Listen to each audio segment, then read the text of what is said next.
Hello, Knockouts. Tanya TKO here, and today I have a really special treat for you. Today we are talking with Professor Hans von Puppet, and we're going to be talking love, relationships, and sex. Oh, Some of you have submitted questions, and so we're going to be answering your most pressing questions. During a near-death experience, I realized there's a lot more to life than we previously thought. Now, I dedicate my life to waking people up to love. Love each other. Most importantly, love you're yourself. gonna respect me. It took dying to learn how to live. I'm Tanya TKO. Welcome. Thank you for having me today, darling. Absolutely. I like your love back there. Thank It's you. a suggestion, I suppose. Yeah, well, love makes the world go round. It does. Inertia helps as well. Thank you. Well, we are all love. That's what we're all made of. And sometimes we run into a little bit of difficulty understanding love. And so what we're going to do today is we're just going to answer a few questions. You ready? I'm ready. Let's lay it on me. Okay, first question was submitted anonymously. Oh, how sneaky. And so this question is, do you believe in soulmates? Do I believe in soulmates?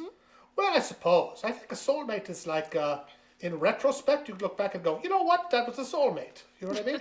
But I don't think, as a state of being, I don't think it's a default. I don't think everyone gets a soulmate, necessarily. I don't think that you should just be holding out for that soulmate, right? Because I think almost nobody on earth is going to get that lucky and line up 100%. Where every notch lines up on their kind of personality cog, if you will. Okay. Because, we might have a lot in common and love each other very much and, be really devoted to each other. But, maybe there's room for other people in our lives as well, Okay. Well, I think you could, it depends. I mean, I think maybe if soulmate is not like 100%, if it's like a graduation of soulmate, like you could be like 7/8 soulmate with someone. Okay. That's possible. I have a little bit of a different take What's on your it. insight, darling?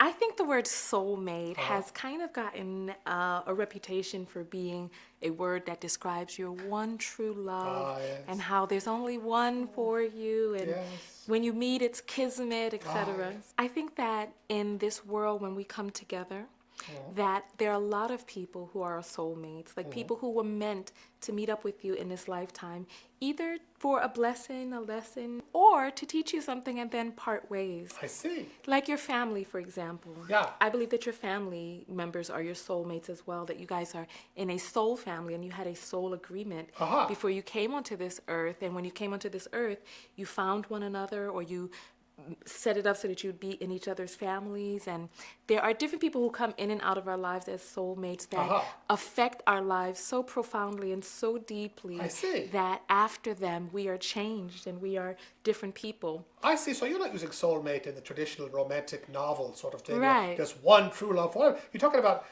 connecting, docking with people on a soul level. Yes, whether it's romantic or not. I see. All right.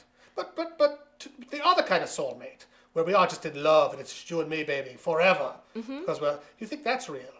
I do think that that's real. And I don't know if you've ever heard of the term twin flame. Twin flame. I think I've heard of a bar called Twin Flame.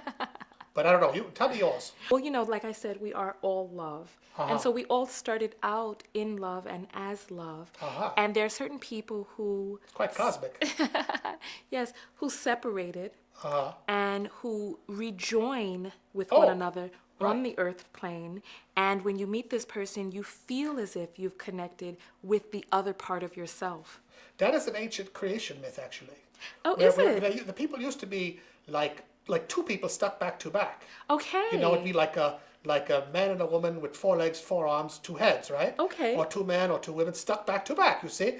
And then the gods were angry at this. They came down and they sliced them in half with lightning and trashed the whole world. And there we are all staggering around on 2 legs, detached from our soulmate from the back. Okay. And we don't know what's happened to them, and we're sort of incomplete without them. And we wander the earth looking for them until we find them and we recognize something. We see something in them that is part of us, you know what I mean? Yes. And then when we see them, we hug. We go back in together, front to front now. And we just try to put ourselves back together, and that is making love.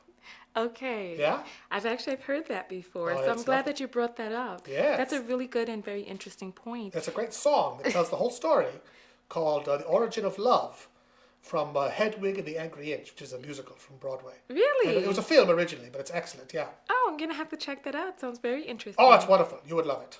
But yes. She might not like it. You would love it.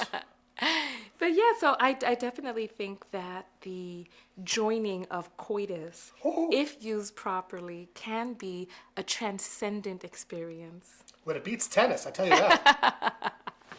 That's for sure. Well, If you're doing it right, it's transcendent, yeah. yes. But I don't think you have to be transcendent every time. No, you don't. I think you can just knock one off once in a while and have a great time, and that's good fuel for the fire of our hearts together. Okay. You know what I mean? Okay. But once in a while, you got to slow down. You got to pay attention. You got to really kind of give it its due diligence. You know what I mean? Mm-hmm. You got to make love with your partner sometime, right? Absolutely. You read absolutely. me, right? Yeah, well, I think sex is a really powerful tool. Oh, and like you sure. said, it's an entering into another person. Like two people cannot get physically closer than That's true. when they are engaged in coitus, in lovemaking. That's like the old Groucho Marx joke like that. Oh. He's dancing with Margaret Dumont. She goes, hold me closer, hold me closer. He says, if I was any closer, I'd be in back of you. How gracious. Thank you so much for tuning in. If you'd like to see more series like this, make sure that you subscribe to my channel here on YouTube. That's Tanya TKO, and that's Tanya with an O, Tonyatko. You can find me on Instagram, Twitter, Facebook at Tanya TKO. And how can they find you, Professor? Or just look out the front door. No, Professor Puppet on everything. At Professor Puppet. Okay, perfect. And if you go over to his channel, you'll see a very special video of he and I together. That's right, that was so much fun. Yes. Check it out. A double entendre. Double Fish. entendre, oui, Yes, oui. and fish can be a double entendre. Really? For today. what? So, oh, honey, listen, if you don't know. Well, fish, you're fishing for compliments, maybe? You know? Dig You a could little go fish deeper. for my cards. A little deeper, a little lower. Lower. Are you talking about some like smell of fish? I'm talking about No. This fish smells really good, but it's still gotten the name fish. fish. Well, some of it smells good, some of it may not so much. Well,